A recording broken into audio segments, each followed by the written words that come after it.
Il passe le temps comme il peut, Pablo, mais il l'avoue, il commence à tourner un peu en rond. L'école buissonnière, ce n'est pas vraiment ce qu'il préfère. C'est pas que je m'ennuie, mais voilà, j'aimerais bien être en cours. C'est la première fois que je le dis, mais j'aimerais bien être en cours, quoi. Ça te paraît un peu bizarre, quoi. Ouais, ça me paraît un peu bizarre être jeudi et ne pas avoir d'école, quoi. Je m'y attendais jamais. Venant de Wemmel, la famille s'est installée il y a quelques mois à Gansoren et ne s'attendait pas du tout à ce que les 4 écoles choisies par Pablo soient toutes complètes.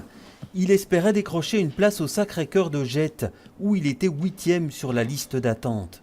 Mais l'école vient d'annoncer qu'elle n'ouvrirait pas de place supplémentaire. C'est une incompréhension totale. Moi, je ne comprends pas qu'on ne peut pas résoudre ces problèmes-là. Je veux dire, c'est pas nouveau. Tous les années, les parents se confrontent à ces problèmes-là, surtout au nord de Bruxelles, et je ne comprends pas qu'on ne trouve pas une solution.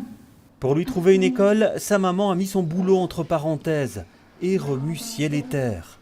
Mais plus les jours passent et plus l'angoisse de Pablo augmente. Savoir que je vais aller à des écoles, peut-être aller à une école qui est à XL, ben ça m'inquiète un peu parce que là, je connais personne et là, les groupes se seront déjà formés, je pense. Si je prends trop de retard, eh ben, ça sera comme ça, mais j'ai pas trop envie qu'il y ait trop de retard. Et dans le nord de Bruxelles, Pablo est loin d'être un cas isolé. Plusieurs de ses amis sont aujourd'hui dans la même situation que lui.